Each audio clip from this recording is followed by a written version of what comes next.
All right, we're going to start. You're all very welcome, and thank you for joining us tonight for the Zoom launch of the book Curia is the Pope by Dr. John O'Loughlin Kennedy, or Loughy, as many of us affectionately know him. There will be 4 speakers tonight, including John, and then we're hoping for approximately 30 minutes for questions later. We're aiming to be finished at about 8:15. Just on the issue of asking questions, anyone who wishes to ask John a question should type it into the chat box facility on your screens as soon as it occurs to you, and we will try to get to as many of your questions as we can later. Of course, we would love if you could all individually ask whatever questions that you have. But as John said earlier, there's approximately almost 90 people signed up for tonight. So it's just not technically feasible or possible. It would be too unwieldy. And on that point, I would ask each one of you to make sure that you've pressed your mute button on your screen so that we don't hear any strange noises or background interference when the speakers are talking.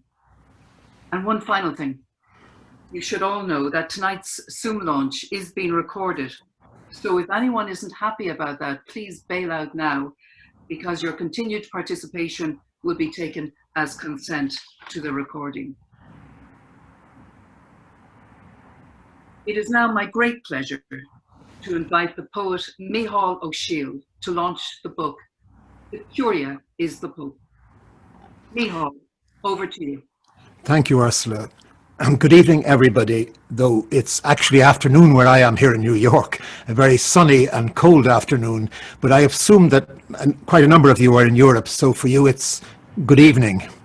I was deeply honoured when Loughy, as Ursula pointed out, is what he's known to most of us as, asked me to launch his book, The Pope is the Curia, and Why It Cannot Listen.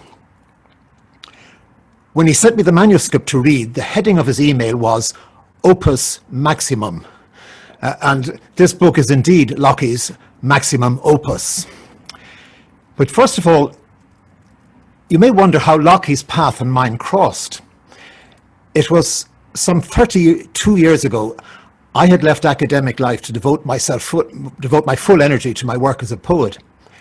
But my last academic book had been accepted for publication by Cambridge University Press. The only problem was that they wanted me to send them what is called in the publishing world camera-ready copy. Now, this extremely complex book was full of the most extraordinary and curious and various phonetic signs and symbols, which my late wife Breeds, with technical help from a former colleague, Porrica Brune, had heroically typed for me. But what typographic company on God's earth would ever have the skill and patience to prepare the camera-ready copy for me? Somehow I came by accident across a company called DOTS. DOTS was a clever acronym for Dublin Online Typographic Services. Without a lot of hope, I called on them to see if by any chance they might be prepared to take on this extremely challenging task. To my utter amazement, the man who I spoke to seemed to be delighted with the idea of doing the job.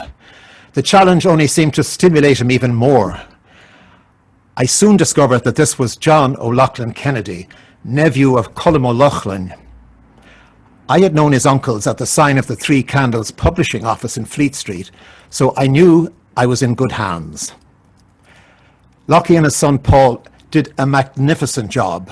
Indeed, Loughy recently reminded me how he had received a laudatory letter from my editor at the Cambridge University Press. The letter told him, "It is by far the highest quality book we have ever yet produced from camera-ready copy."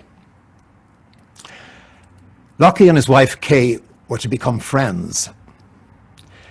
But from the start, I realized that Loughy was quite an extraordinary man. He combines an incredible inventiveness with an equally incredible talent for implementation. Just think of some of what he's done in one lifetime. General Manager of the Economic Intelligence Unit of Ireland, Executive Director of Atashka, co-founder with his wife Kay, Chief Executive and Council Member of Concern Worldwide, the aid agency which has worked in 50 countries, Chair of the Irish Refugee Council, founder of the Mount Salas Press, and on it goes. He was awarded the Irish Fulbright Alumni Association Medal of Honor in 2010 and a United States of America Department of State State Alumni Award in 2012. But when he received an honorary doctorate from UCD in 2018, he was quoted as saying that his formative years at UCD and the University of California at Los Angeles gave him, and I quote, the can-do attitude and the necessary confidence, authority, and know-how to succeed. But this evening, we're celebrating his book, The Curia is the Pope, with its subtitle, And Why They Cannot Listen.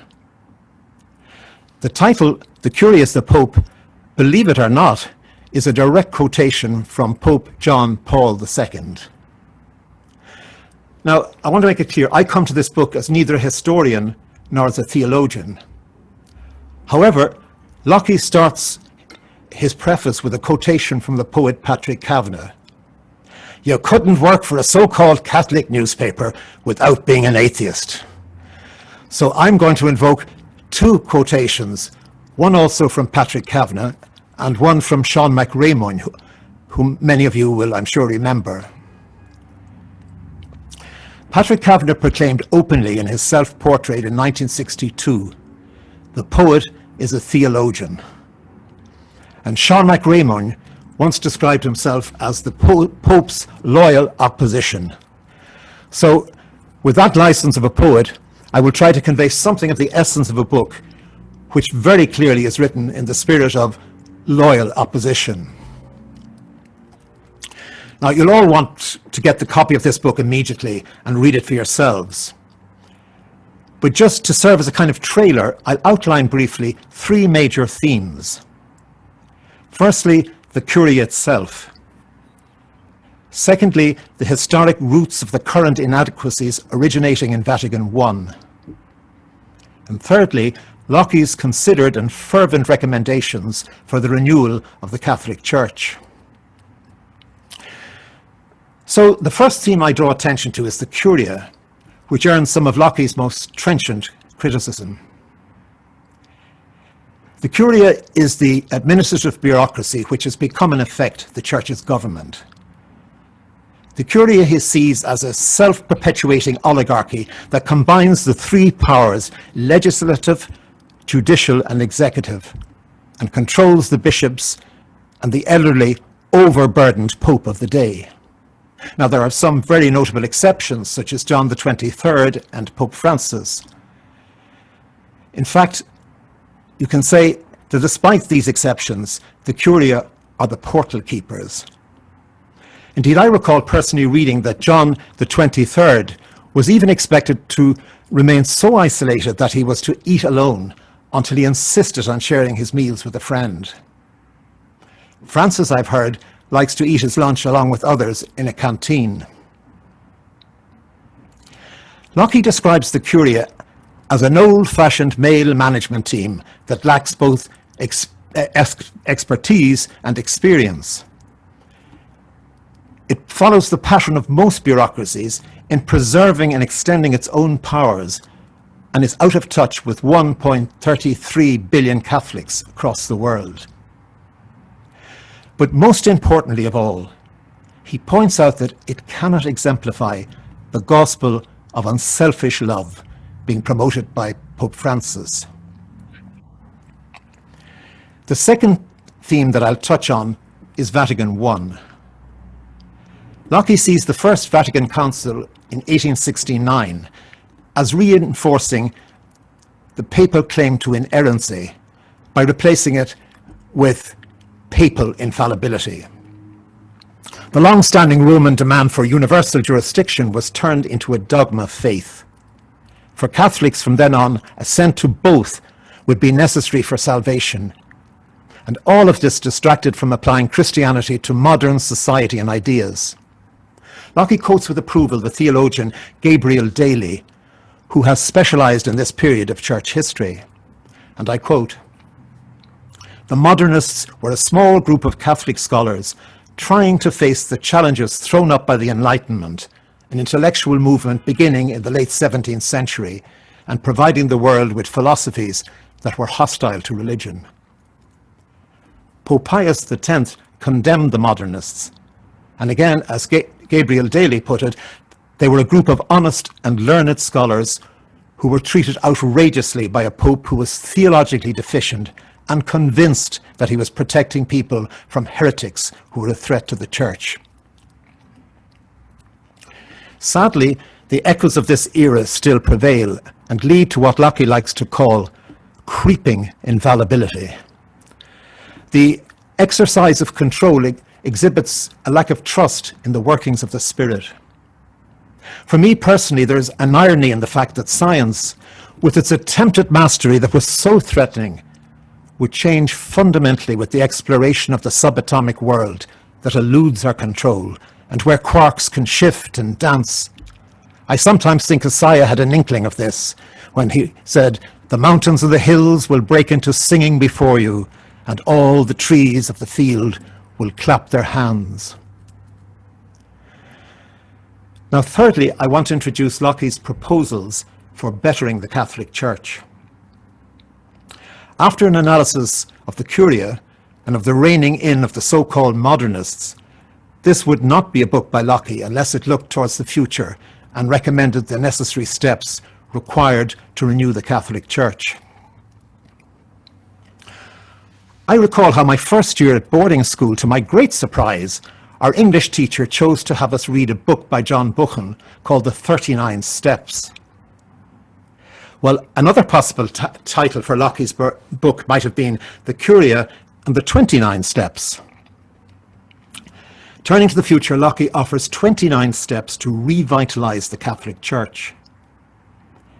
In the case of each of the steps, he refers you back to his explanation of the origins of the ills he wishes to cure. Now, clearly, you'll all read these for yourself, so I want to give you just some brief idea of what he's proposing. Fundamentally, he is suggesting that we return to obeying Christ's commandment, that you love one another as I have loved you. And also return to the two mandates, to make disciples and to do this in commemoration of me. Most of the other steps recommended are rooted in this basic reorientation and are, in the author's view, the consequences of this return. A major step would be to acknowledge the mistakes made at Vatican I and to withdraw the dogmas of infallibility and universal jurisdiction. That is, as soon as other reforms are in place. This would, of course, in turn entail government by a college of bishops with the Pope. Alongside this, subsidiarity is encouraged through the establishment of synods, where the clergy and the faithful would gather and discuss and have their say in choosing their bishops. The role of the Pope, Loughy would see as reverting to being Bishop of Rome and a kind of president or final moderator of disputes. A further step is confirming a preferential option for the poor, both on an individual level and on an organizational level. Yet another step is allowing priests to marry, to ordain women priests, either single or married, and to stop restricting the celebration of the Eucharist to the ordained and open the Eucharist to any baptized person who seeks it in good faith. I'll mention here just 3 more steps. 1, recognizing that Christian unity, the Christian unity we seek, is the unity of love, respect, and shared purpose of making disciples as defined by Christ. 2, realizing that there's a hierarchy of truths and the unity of Christianity does not require a uniformity of belief, attitude, emphasis, or priority on every issue. 3, initiating the major review of moral theology as called for by Vatican II, though again, Loughy emphasizes this would be more grounded in scripture and less in canon law and man-made rules. Now, all this is heady, very, very heady stuff. And yet, maybe Loughy here is sowing a seed which will bear great fruit. When the starvation in Biafra inspired Loughy and his wife Kay to call a meeting in their home, who would ever have thought that they were in fact founding Ireland's biggest aid agency and that it would have a global impact? I mentioned earlier that Loughy's uncle was Colm O'Loughlin, who founded at the sign of the Three Candles Press. Colm had based the name of his press on one of the triads of Ireland. It runs, 3 candles that illuminate every darkness: truth, nature, knowledge. Perhaps above all in this extraordinary book and labour of love, Loughy is a truth teller. In this he is following in one of his Uncle Colm's steps, when the 4th of the 29 steps he names is truth. I'll finish by quoting this recommendation. Adopting an overwhelming option for the truth, even when it's embarrassing, inconvenient, damaging, are likely to be used by the enemies of the Church. Abjure pseudo-fallibility, absolutely. This option, of course, would have to include a clause which says that there's no persecution of persons who disagree. It implies freedom of expression at all levels and trust that the Holy Spirit will gradually guide the people of God to the truth through preaching, living the way, and dialogue without any need of coercion.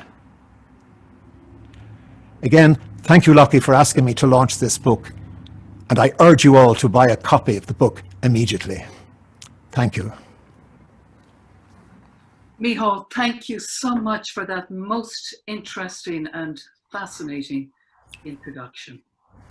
Thank you. And now I would like to ask Soline Humbert, a long-time advocate for women's equality in the Church and a member of We Are Church, to share her thoughts on the book, The Curia is the Pope. Soline. Thank you, Ursula. Because of the timing of the launch of this book, I have been reading The Curia is the Pope while surrounded by nativity scenes on Christmas cards and in our cribs. As I gazed upon Mary, Joseph, and the infant Jesus, and contemplated Mary's birthing of her son, an idea planted itself in my mind, which I could not dislodge. Imagine if Mary of Nazareth had known, as she labored to give birth, that it would eventually give rise to a whole Roman Curia, a great big clerical bureaucracy. For the past few weeks, I have been hosting both the Nativity and the Roman Curia in my mind, and it has been a very strange cohabitation. The full title of the book is The Curia is the Pope and Why It Cannot Listen. I was struck by this part of the title, It Cannot Listen. If the Curia cannot listen, then it is truly impotent, unable to give life, in contrast with Mary of Nazareth, who conceived the word through listening. When John O'Loughlin Kennedy asked me to contribute to the launch, I objected that I was the wrong person, as the Roman Curia and I have nothing in common. The Curia is at the center of institutional power, and I am on the outer peripheries. The limited experience I have had with Curia members has been extremely painful. The last time I was in Rome, 20 years ago, I came back suffering from an acute case of Vaticanitis. However, on being told that all I had to do was comment on chapter 12, on the priestly ordination of women, I agreed. But I did read the whole book, all 300 pages, and I do agree with Robert Mickens of La Croix Internationale that it is a tour de force, certainly a labor of love, even if the Roman Curia is unlikely to agree. One of the causes for the Curia's inability to listen is the infallibility, or rather pseudo-infallibility, with which it cloaks itself as part of the papacy. O'Loughlin Kennedy writes that, quote, "The current teaching on the issue of women's ordination, as set out in the apostolic letter of John Paul II, Ordinatio Sacerdotales, in 1994, is probably the most clearly documented example of pseudo-infallibility to date. It is also an example of remarkably weak scholarship. It seems, however, to be shaping up as a possible example of how the sensus fidelium, the faith of the baptized, can discern prejudice and error and reject both, although that is a process that normally takes a long time. With wonderful synchronicity, the president of the German Episcopal Conference, Bishop George Batzing, has recently declared that he found it increasingly difficult to justify the ban on ordaining women deacons and priests. Quote, "I am aware that the arguments against women's ordination are becoming less and less convincing, and that there are well-developed arguments in theology in favor of opening up the sacrament ministry to women as well." End of quote. One could reasonably claim that these arguments were never convincing. They certainly never were with many of us, including Loughy. In this chapter, he has done an excellent work in exposing in detail the weak arguments of the apostolic letter, the shoddy scholarship, and yes, the deliberately misleading assertions. O'Loughlin Kennedy also makes clear the extraordinary brazen bullying process which went on to force through this clearly deficient teaching. It is worth recounting because, again, it exemplifies how the Curia has been usurping power for decades, as the book shows. Quote, "The presidents of all the bishops' conferences of the world were summoned to Rome early in 1994 without being told the reason. There, they were presented with the apostolic letter, Ordinatio Sacerdotales, ready for publication. It contained a statement to the effect that it had been prepared, quote, having heard the views of the bishops, end of quote, which was untrue. The bishops had not been consulted or even informed that the review of the issue had been undertaken. The presidents of the bishops' conferences refused to approve it on behalf of their bishops. In any case, they did not have the authority to do so. The letter also included the term irreformable, which in Rome speak implies infallibility. The Curia then promised to make two deletions from the letter. One, the mendacious phrase about hearing the views of the bishops of the world. And two, the word irreformable with its implications of infallibility. However, a year later, the Congregation for the Doctrine of the Faith, formerly the Inquisition, issued a declaration that the doctrine was infallible. O'Loughlin Kennedy writes, "Not one bishop demurred. The loyalty oath held. Only a retired bishop felt justified in telling what happened, and that more than 10 years later." That bishop was Geoffrey Robinson, auxiliary in Sydney Diocese, Australia, in his book, Confronting Power on Sex in the Catholic Church. Bishop Robinson, who died 2 months ago, was subsequently persona non grata in many dioceses in the world, Secrecy is the curial virtue, and whistleblowers are traitors. The Curia uses the loyalty oath to effectively muzzle bishops and clergy. Reading this passage in the Curia is the Pope brought me back to my meeting in Armagh in March 1994 with Cardinal Daly, then head of the Irish Church. Near the end of a difficult 2-hour discussion, he asked me a strange question. What will you do if the Pope defines infallibly that women cannot be ordained? This to me seemed to come completely out of the blue and was purely hypothetical. I dismissed it from my mind until 2 months later, when Ordinatio Sacerdotalism was promulgated in May 1994. I realized then that Cardinal Daly knew that this bombshell was coming.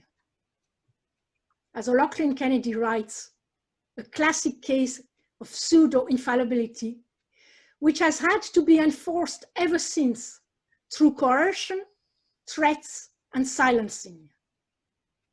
Tony Flannery knows all about it, as did Eamon McCarthy, a priest of the Dublin Diocese, and the late theologian Sean Fagan, among many others here and around the world.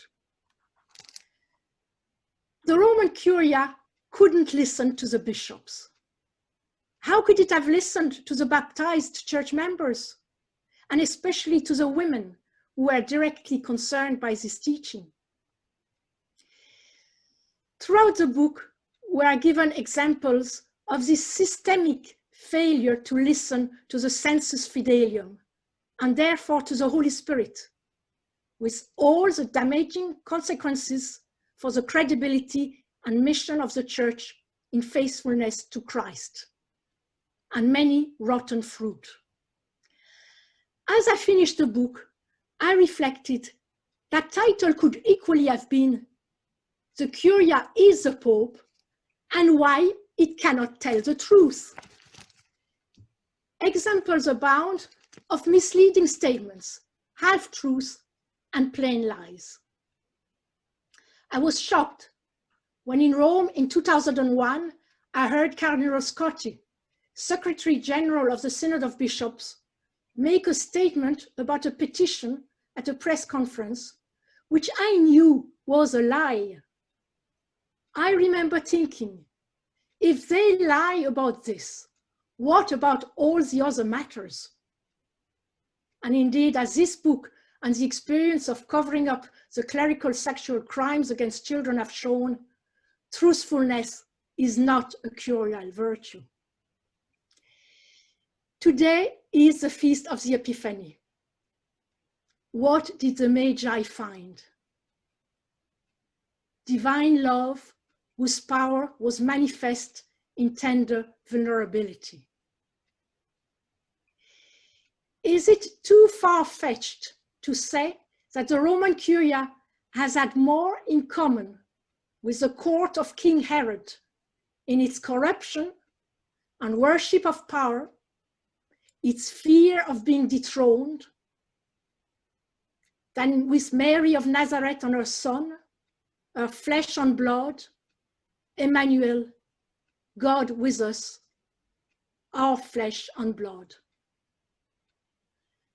The radical reform of the Curia on the Church cannot be left to Pope Francis alone, nor to the bishops. It is the responsibility of the whole priestly people of God, under the impulse of the Holy Spirit, to remove the stranglehold the Curia has on the body of Christ. The Curia is the Pope is an important contribution to this work. And I, for one, am grateful to John O'Loughlin Kennedy for his labors. And I hope they will bear good fruit. Thank you. Thank you so much, Soline, for that very rich and deep reflection. It is now my great pleasure to call upon Thomas O'Loughlin, no relation, to say a few words. Thomas is Professor of Historical Theology at Nottingham University. He's a priest and prolific writer whose work I've read myself and enjoyed immensely. Thomas, please, would you unmute yourself and make your presence known?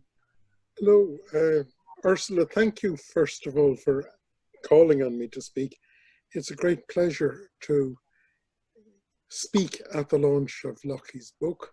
And thank you also for pointing out that, well, we are related, but you may have to go back to the 8th century to find the common grandfather of us. But I've tracked an awful lot of good O'Loughlin theologians, both alive and dead, some very long dead, including a correspondent of St. Anselm, and John O'Loughlin Kennedy. We both come from the same good theological stock. I've spent most of my academic career teaching theology and the history of theology in situations where I was either the only Catholic or there might have been one other at a particular time. And I spent a great deal of my time teaching with Orthodox theologians and with theologians of the churches of the Reformation. And they invariably say to me at some stage, do you mind asking, how could you ever come up with an idea of infallibility? Even Orthodox theologians come up with that because they say, we're always finding out new things and you don't know what's going to be the situation until tomorrow, because as Boris Johnson says, I've changed my mind again because the facts have changed. The other interesting thing is, and it's hinted at in what Micheal and Soline said tonight, and that is that dealing with the Roman Curia it's like trying to deal with you can't come to grips with it. It's constantly shape-shifting, and yet it seems to be utterly intransigent. People have often commented that one might as well try to talk to someone who works within the Curia model of theology as one can with a biblical fundamentalist. And they usually then dismiss that in terms of just being extremist religion. But it's worth thinking for a moment about the notion of infallibility. Why didn't Vatican I and the theologians behind Vatican I just opt and say, we are always right, or adopt the old canonical thing, the voice of the superior is the voice of God, and the Pope is the highest superior, and therefore is the oracle of God. They knew, of course, practically that if someone claimed to be simply the vicar of Christ and so the oracle of God, everyone would laugh, because the Pope Pius IX at the time had made so many daft statements on this and that on the politics in Italy and in Europe. But it's also a far more profound difference, because infallibility is a logical quality. It is a quality that we now only associate with computer programs. It presupposes that one has complete possession of truth. If one has complete possession of truth, then provided you're doing the logic correctly, from true premises and valid logic, true outcomes flow. That's how this computer works. It's how you test a mathematical theorem. If you start off knowing everything, and you're guaranteed you can't go wrong in your thinking, then anything that comes out the other end must be equally true. So you can start on a small pedestal, and as long as each block is properly toothed to the block underneath it, and you're guaranteed that the cement is good, no matter what weird position you end up with, that must be accepted. Now, if one is a biblical fundamentalist, one believes that between the two boards of your book, however you define your book, you have everything, and therefore you can find out history. Geologists are wrong. It's all fake news. But surely Catholicism wouldn't fall into such a fundamentalist trap. The problem is we do, but we do it more subtly. Because we, in talking about infallibility, even just to talk about it, presupposes that all truth exists somewhere. And indeed, probably the person who came up with that triad on truth probably believed in that notion of truth. It's a very widely held notion of truth. It's sometimes called Platonic, but it's not really Platonic. It's sometimes called Aristotelianism, but it's more than that. It's the notion that all that is to be known is known, and it's just a matter of a little bit of extra study. Go home, work with the maths book, and eventually you'll figure it out. But the maths book is all correct. It's actually a model of truth that was first put forward by Euclid. And it suits religious thinking because it presupposes that there is a link between our mind and the divine mind. The divine mind may inhabit my mind, but I don't inhabit the divine mind. But it does suit a lot of people, and great theologians have subscribed to it. We know it all. The most famous of these was Augustine. Augustine thought that truth exists out there, and then we merely just absorb it.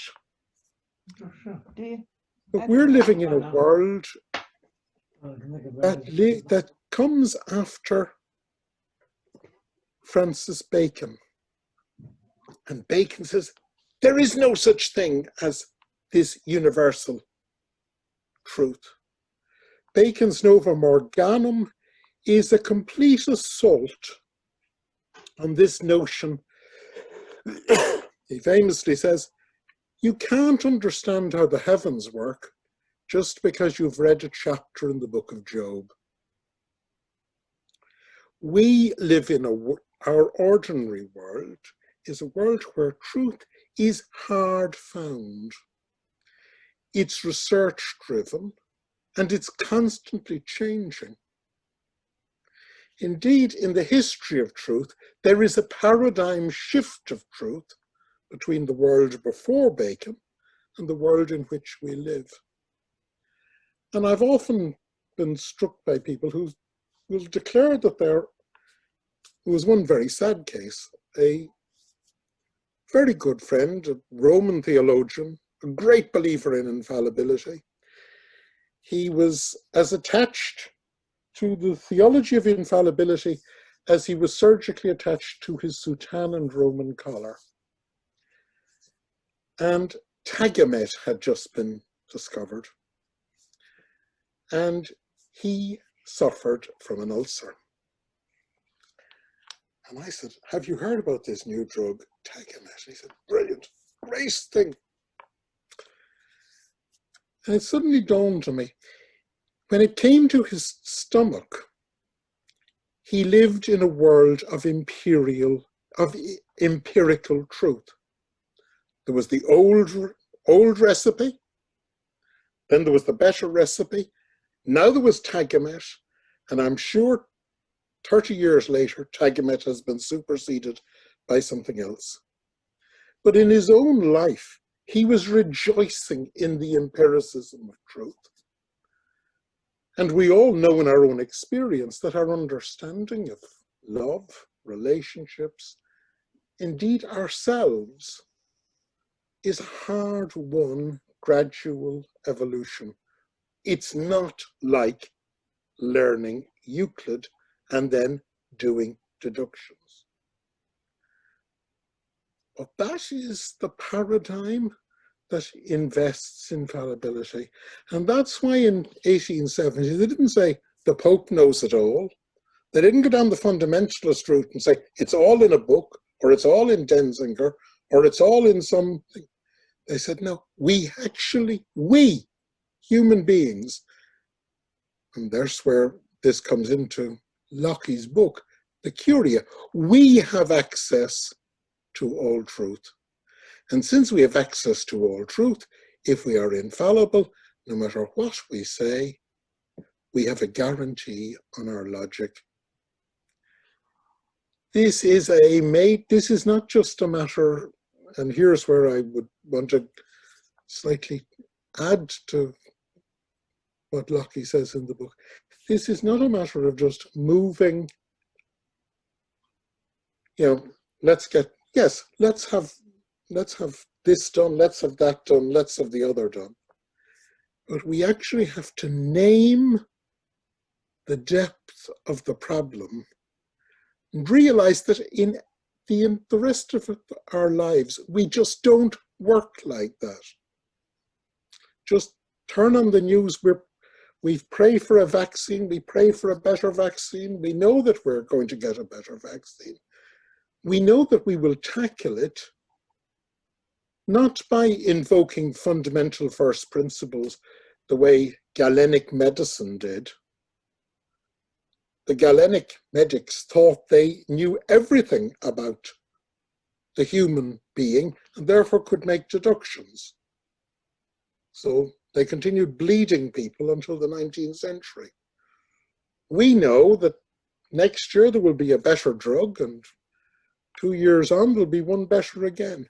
So we have to realize we live in a world where truth is hard won. It's hard won by empirical research. And by the way, this is why the Vatican will often do shoddy scholarship.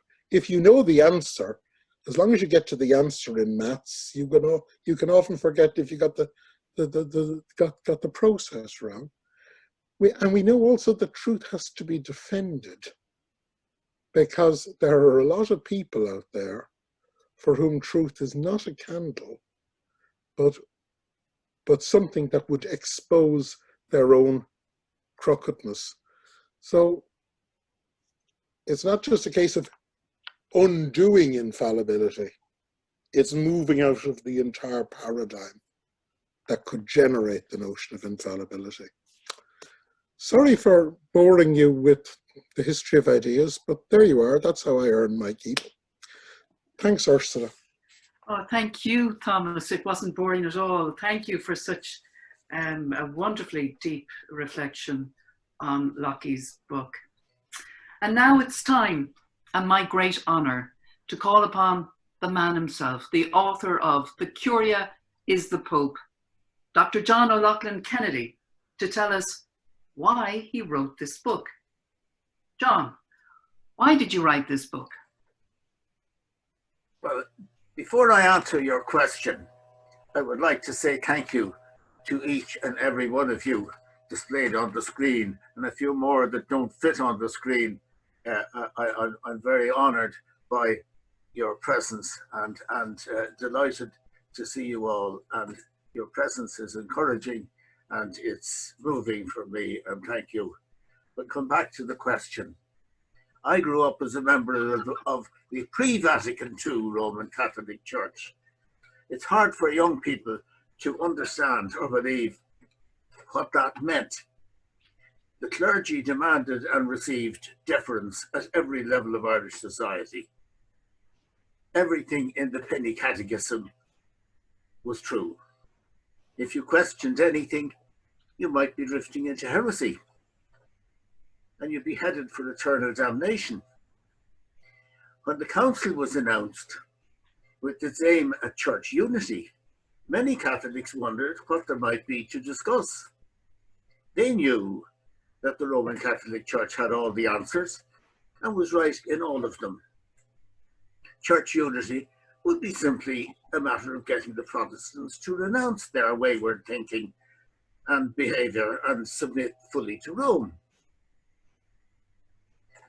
While the preparatory work was going on in Rome, I had the good fortune of becoming a student again on a Fulbright grant at the Graduate School of Business Administration in the University of California in Los Angeles. In contrast to Blackrock College, UCLA was busy teaching the students to ask questions and to continue to ask questions so as to make a contribution, however small, to human knowledge. The Second Vatican Council sat from 1962 to 1965. Although it was reported in the Irish media, I don't remember it as creating much of a stir.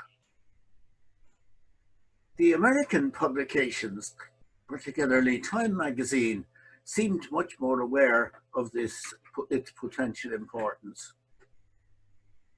Father Austin Flannery also was aware, and he gathered together all the major documents, helped by Jeffrey Chapman Limited, the publishers, and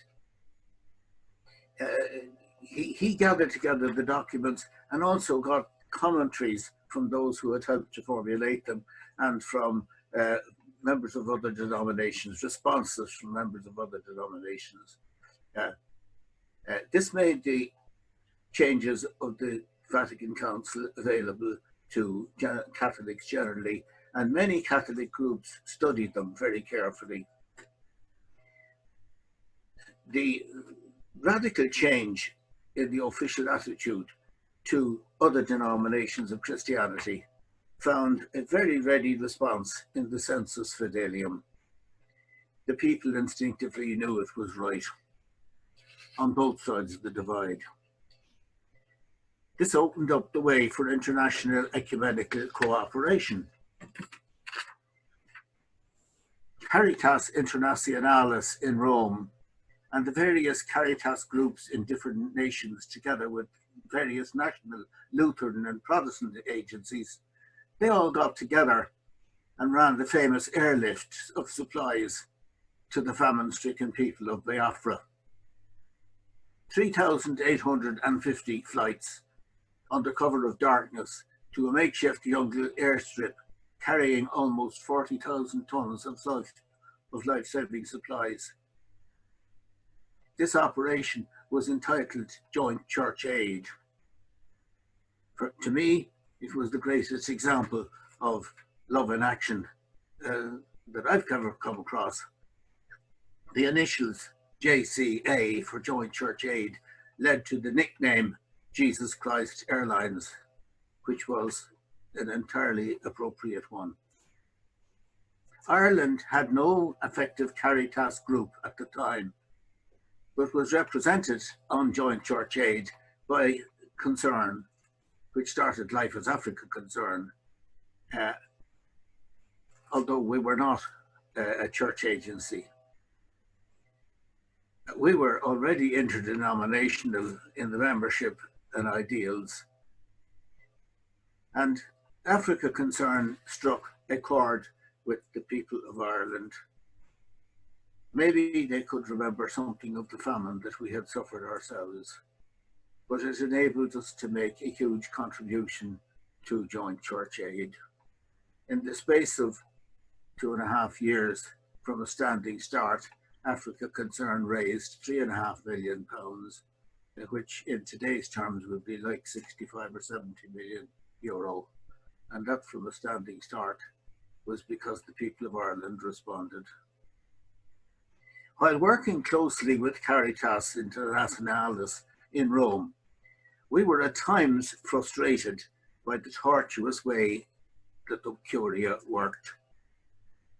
When I commented to the chairman of Caritas Denmark, a Monsignor Knud Balin, about the similarities between the way the Curia worked and the US State Department and the Kremlin, his response was, yes, but the Curia is more so. So it was about that time that I started to look very critically at Rome. And I want to quote the words of Mary McAleese in her recent memoir, where she speaks of beginning to critique the Catholic clerical power and many flawed man-made doctrines, conveniently but erroneously attributed to God. I hadn't stopped being a student, and so I started to keep notes of what I was reading, and I became more and more critical of the church structure, which seemed to make such poor use of large numbers of very intelligent, prayerful, dedicated men, and totally undervalues the evangelizing work and potential of women. At first I thought I should keep my research to myself, lest I might give scandal to my neighbour. However, the dishonesty behind Humanae Vitae debacle, the blatant prejudice shown in the documents on women's ordination, which contradict one another, and the shoddy scholarship and determination of the papacy to blame anyone but itself for the worldwide epidemic of clergy sex abuse. That changed my mind, and I felt called upon to share my findings with my fellow Catholics. Furthermore, the revision of canon law, which was intended to implement the Council's decisions, it includes Canon Law 212, which speaks of the right, indeed at times the duty, in keeping with their knowledge, competence and position, to manifest to the sacred pastors their views on matters which concern the good of the Church. My efforts to manifest my views to the sacred pastors in terms of things addressed to Rome occasionally elicited an acknowledgement, but never a response. Many Catholics know instinctively that the Church needs reform, but instinct needs to be supported by reference to facts and gospel values. That's why I wrote this book. Thank you, John.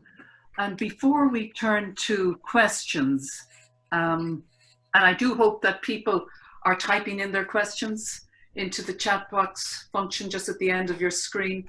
Before we turn to that, John, could I ask you very briefly, and I know it is a big ask, but could I ask you to summarize in your own words what you consider to be the key points of your book, just for people who haven't read it yet? Okay, I'll try. To do that, I'll have to make some very sweeping statements.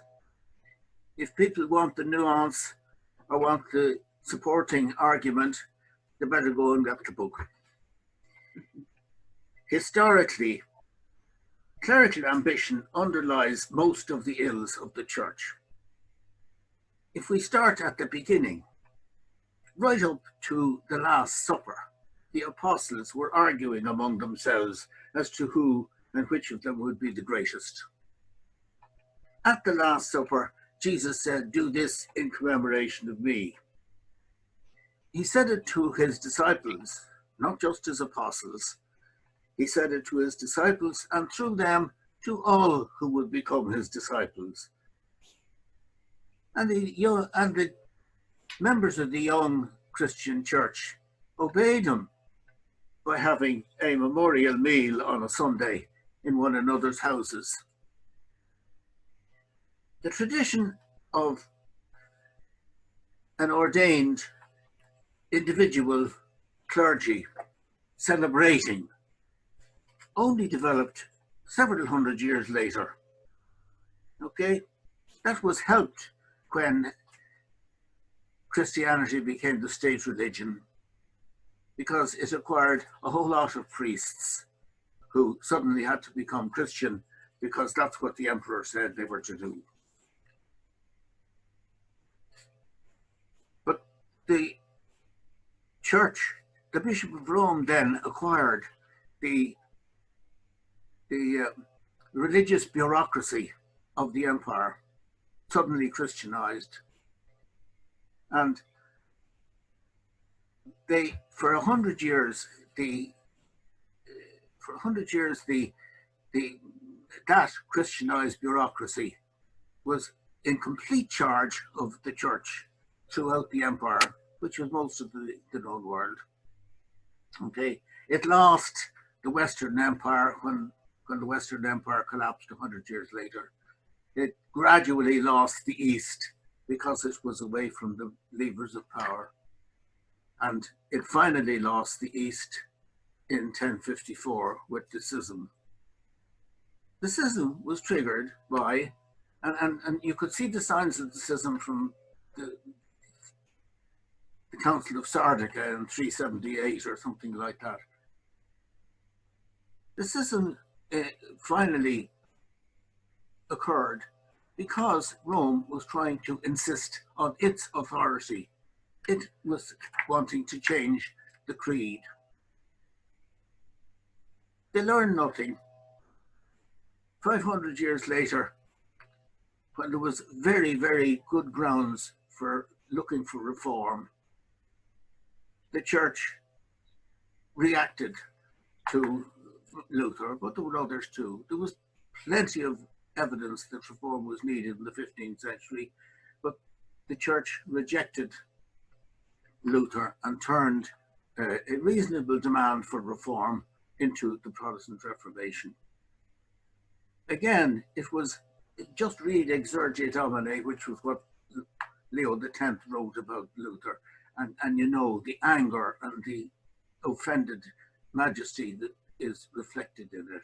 And then finally, in the 19th century, the curial and papal ambition for power brought in infallibility and universal jurisdiction. And that put all the power into the hands of the leader, and a bureaucracy exercises the power of its leader. So the Curia became the effective government of the world. They went wild in ensuring that that was felt. They, built it so that every bishop was selected by them, and they, as Micheal has pointed out, they, went on witch hunts of theologians who were trying to make the church relevant to the day, and they even set up a spy ring to discover, who was harboring modernist thoughts, and so on. The problem is that just wasn't a passing thing, because the Curia manages its own recruitment and manages its own promotion. And so the ethos of the Curia remains the same. It's virtually independent of the church, except for its finances. And it doesn't change. And it has built this very satisfactory situation where it's in charge of everything and is more or less impervious to outside influences. And so, it displayed its power again in the decisions of the Vatican Council. The Curia didn't like what was going on and was the small minority in opposition at the Second Vatican Council. But as Ursula Leyden has pointed out recently, sovereignty is one thing, power is a different thing. The Second Vatican Council was the sovereign authority, but the Curia held the power.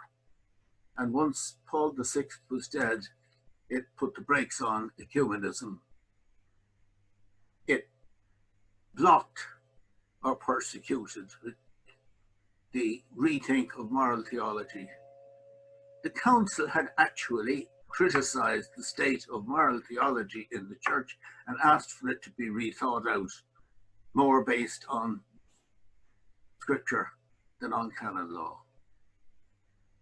And some theologians and pastors started to try and do that rethink, and they were promptly persecuted and silenced. And you mentioned Father Sean, somebody mentioned Father Sean Fagan. He was one of them,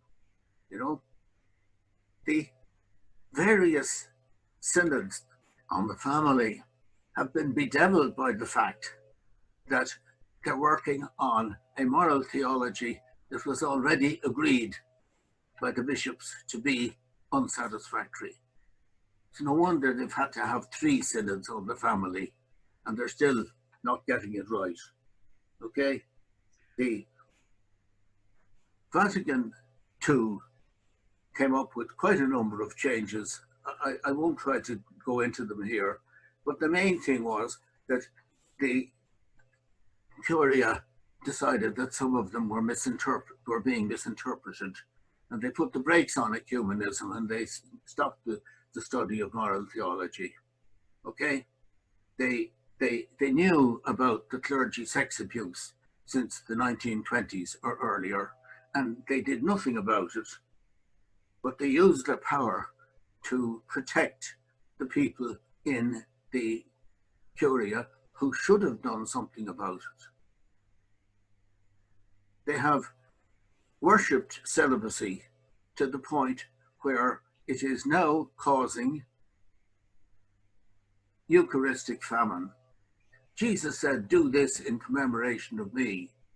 And the Curia is saying, "Don't do this in commemoration of me, unless you're a celibate, and unless you're ordained, and unless the unlesses go on forever." They have totally forgotten that Jesus left us with 2 mandates: do this in commemoration of me, and make disciples of all the nations.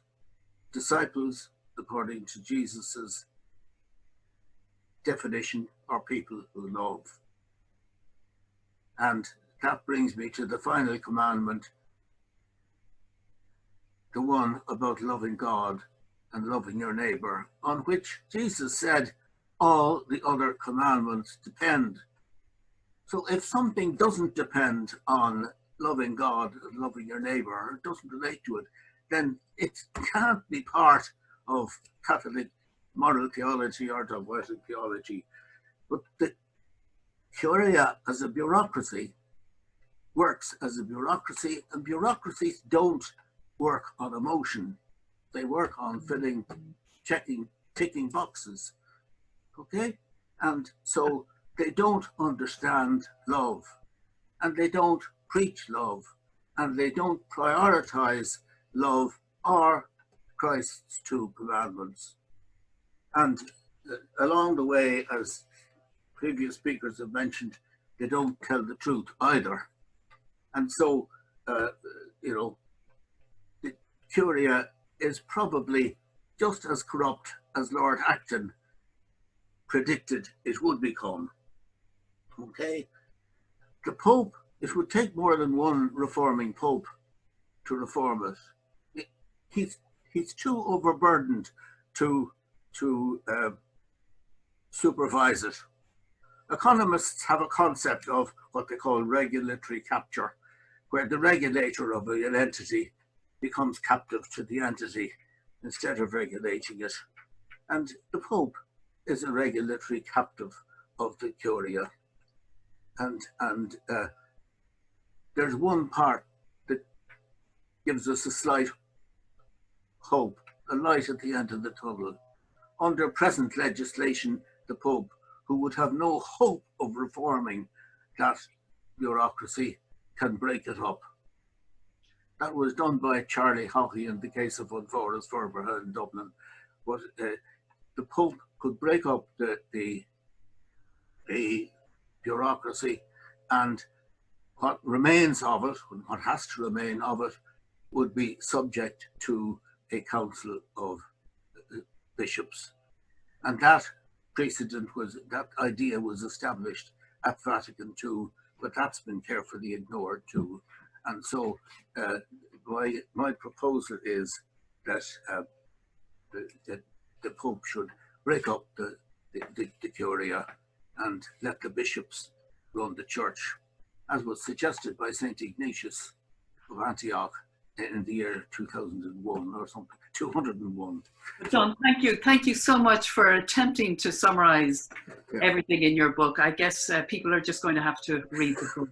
But at this stage, we're running out of time and we do need to go to questions. My colleague, Colm Holmes from We Are Church, has been monitoring the chat box function.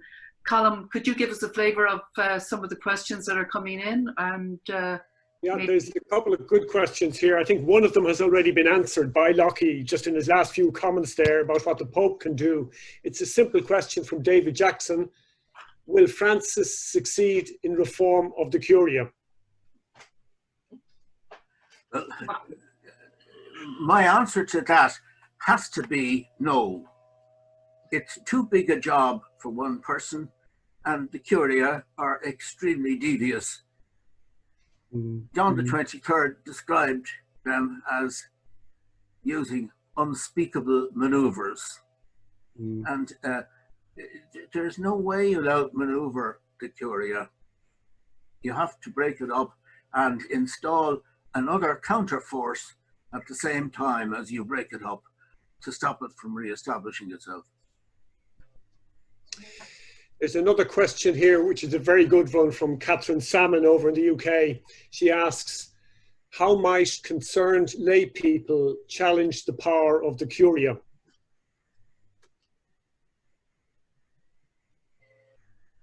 I think they have to do it by, by demonstrating. They have to do it by talking to their pastors. Now, this isn't very much good because the pastors aren't getting listened to. The experience of the Association of Catholic Priests in Ireland of trying to get reasonable contact and discussion with the bishops suggests that the bishops were afraid to talk to them because they might be blamed in Rome for having such conversations. But the only way it'll happen is by pushing from below. And the questioner, I know, is associated with the people who are planning the synod, for which I gave the wrong date. And that is exactly how it's going to happen. And it had better happen soon because people are walking away from the church in the meantime. Maybe I could just read you the comment here from Mark Primavesi, and I were chatting with some other Catholics after an ecumenical conference on how to persuade the Roman Catholic Church to be responsible for the state of the earth. A non-Catholic remarked that the Native Americans have a saying, if the horse is dead, get off the horse. That's putting it rather bluntly. Yes. I don't think I can do any better than the Native Americans on that one. Loughy, if I could put you a question which we've been looking at, and that's the finances. The finances seem to be going south in the Vatican. Some say they'll be bankrupt in 2 years' time. There was a report from Australia that in the last 7 years, $1.8 billion was transferred from Vatican accounts to Australian accounts. And when the Australian authorities announced this, the Vatican said they had no idea that there was money going from the Vatican to Australia. And yet they do seem to be running short of funds. Could that perhaps be their Achilles heel, that the money will dry up? I think COVID-19 has already stopped the weekly contribution. But it's also got people used to the idea of not going to Mass in the church on Sunday. And I would suspect that when COVID-19 is over, the congregation size will be substantially smaller than it was. And that will bring down the income substantially. There is also, the serious issue of the probity of Vatican finances. I understand from Garrett Fitzgerald that at one stage the Irish government had to complain to the Vatican that there was evidence of money laundering through the nunciature in Ireland. And that led to the nuncio being changed, of course. But I'm not sure. I mean, there was much later, the international banking community was unwilling to grant the Vatican Bank, the IOR, full recognition and full status because it wasn't taking any sufficient action to stop money laundering. You know, that can be translated into the fact that there is probably money laundering going on, or there was. And in the book I mentioned that Pope Francis appointed an Auditor General. I think his name was Milone, not Maloney, but Milone. And he started into his job, and after a year and a half or something like that, he was fired by the Secretary of State. He was supposed to report directly to the Pope, but he was prevented from telling the Pope that he had been fired, because if you control access to the Pope, you control the Pope. So presumably, if they allow the Pope to read the newspapers, he might have read it that his auditor had been fired. Mm-hmm. PwC were also doing some sort of an audit, and after a period of time, they were fired. And they weren't replaced with another auditor. I mean, the financial skullduggery that is going on in the Vatican is unknown to anybody, but there's evidence that it's quite substantial. Loughy, another question for you here from Raymond Kennedy. Will the Catholic Church schism? Does it need to? Well, my own feeling about the Reformation is that the Lord could have allowed Martin Luther to die of the measles at 7 years old, and Calvin could have, got knocked down by a horse and cart. The Lord allowed the Reformation, I think, because the Catholic Church was unable to receive some of the gifts that the Lord wanted to give it. And my contention is that the promise to be with his church preceded popes, bishops, Curia, everything else. It was made to the people who would be his followers. And that includes all the other Christian churches. And the Second Vatican Council more or less said that, but Curia isn't working on that basis. They're pretending that they are the only channel, or that the papacy is the only channel by which God speaks to his people. Mm-hmm. There's a question there about in 2019, this is from Penelope Middlebow in the UK. In 2019, I believe Francis issued a document on reforming the Curia, giving each department a lay head, etc. Do you know what's happened to this? No, I don't know anything about that. I thought the Advisory Council of Cardinals was still working on the proposals for the reform of the. So right. It'd be relieved to know that I've sent copies of the book to the key members of the Advisory Council. Well, not the key members, the ones I could get an email address for. But there is a remarkable unwillingness on the part of the Curia and its departments to let people know what their email address is. I asked the nunciature in Dublin for the email addresses of the 9 cardinals I was looking for, and they wrote back to say that there was a limit to what they could put in the diplomatic pouch. So I responded to say that my thing wasn't so confidential. It didn't have to go in the diplomatic pouch. All I needed was that they would forward my emails to the appropriate people. They didn't even have to give me the email addresses, but they weren't prepared to do that. So they sent me back photocopies of the Annuario Pontifico, which means the Pontifical Act, which showed names and addresses, but didn't show any email addresses. So what they were implying was that the nunciature in Ireland couldn't find the email addresses for these cardinals in Rome. But that was just the diplomatic way of saying get lost.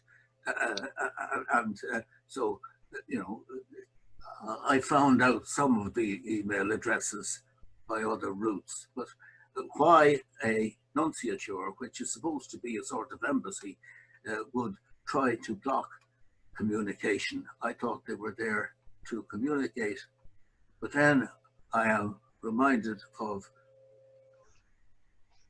Benjamin Franklin, who defined an ambassador as somebody who lies abroad for his country.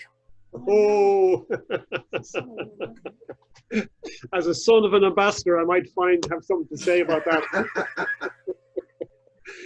There was a reminder here from Penelope again that there will be a virtual and actual synod for lay people and religious in Bristol from the 10th to the 12th of September 2021 in Bristol. Their website is rootandbranchsynod.org. They need everybody's support, and I'm on the core team, so I'm putting in that plug for them as well. A very good question here from Carol McCabe for you, Loughy. Who are the Curia answerable to?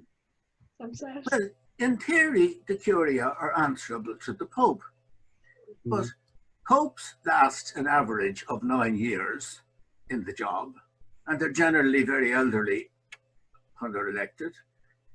The Curia lasts forever, and they know they're going to outlast the Pope.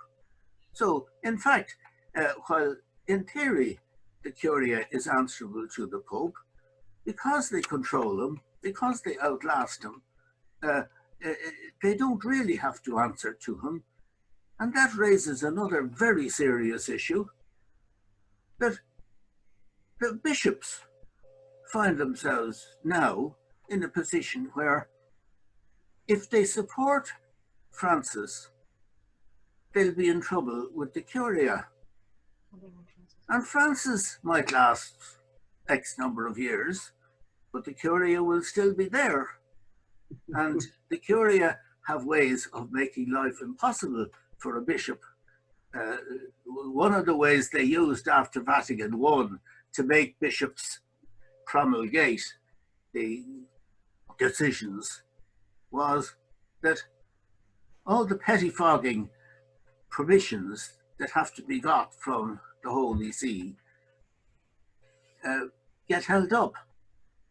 So you have a couple who want to get married, but they have to get a dispensation, you know, and the dispensation that should come back by return of post takes 8 months. And in that way, they embarrass hell out of the bishops. So we've had an example recently where Pope Francis indicated that he didn't like the translations of the Missal that were foisted on us about 10 years ago, and that it would be all right for the bishops to use instead the beautiful translations produced by ICEL before they were hijacked. But what do the bishops do? They said, we'll settle for what we've got, because the bishops knew that if they followed the Pope, they would be in trouble with the Curia when the Pope is gone. And you know, that is a structural issue of a structural management issue that should be addressed. But once again, since the Curia is all made up of people who have done exactly the same training and have exactly the same experience, it's unlikely that anybody will tackle structural management issues. Loughy, one of the things I was looking at was you focus in on, one of the key things you focus in your book is infallibility, the Declaration of Infallibility at Vatican I. Yes. And you suggest 12 different ways, not just to get rid of it, but that's what you're obviously trying to do, but to work around it. You've sort of accepted that they don't want to be embarrassed. They never like to say they were wrong, but you've suggested at least 12 ways where you can work around it and effectively remove it. Yes. Well, I'm not sure that I could give you the 12 ways now without going and finding the page in the book. But some of the questions are, to what extent was the Vatican I free? And even John O'Malley, who has written a very good book about Vatican I, he questions how free were the cardinals and the bishops. They were certainly free to speak. They could say what they liked, but they were discussing the rights and status of the chief executive on the chief executive's own grounds, in his own offices, in meetings managed by the chief executive's employees, you know, under the watchful eye of the chief executive himself, who they were about to give full and unlimited powers to. And, you know, O'Malley is very mild in his criticism, but, you know, if you just read it for what he says, it was a disgrace. You couldn't. There was no freedom, and so one of the reasons is that there wasn't freedom. Another one is another way out of it is that the definition of infallibility was that the Pope is endowed with the same infallibility that the Lord gave to his church. There are two things wrong with that.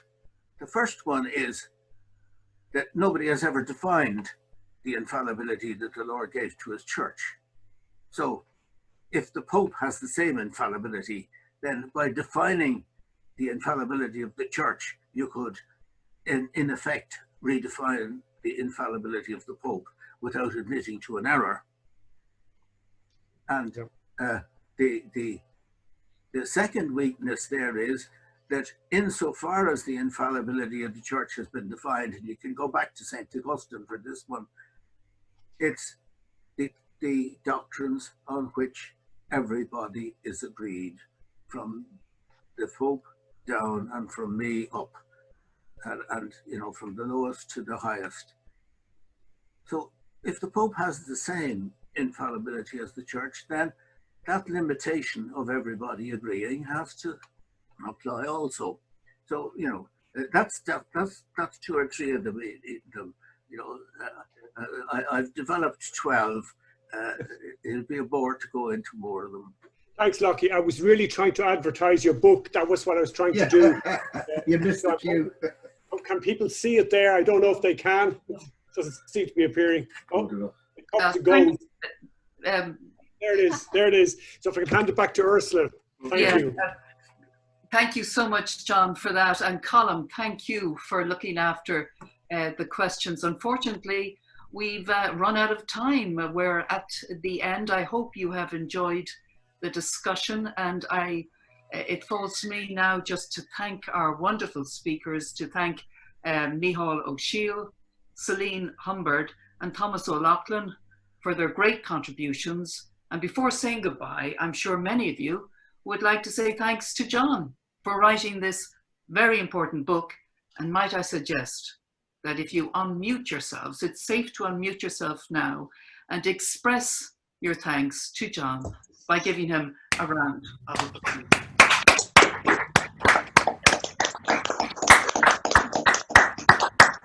John, thank you very much for writing this really important book.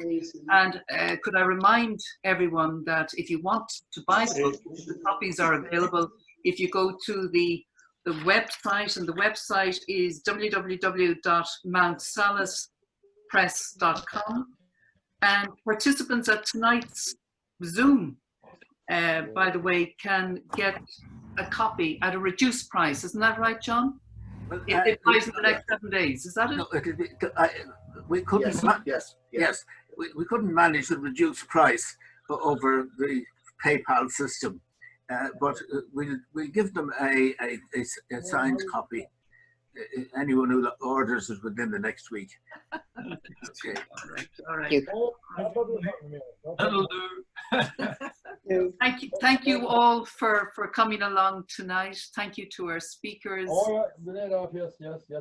And John, best of luck with them. Thank you very much. Thank you, Ursula. Congratulations, Loughy. Thank you. Thank you. Great. Thank you, John. Good to see you. Good luck. Thanks, John.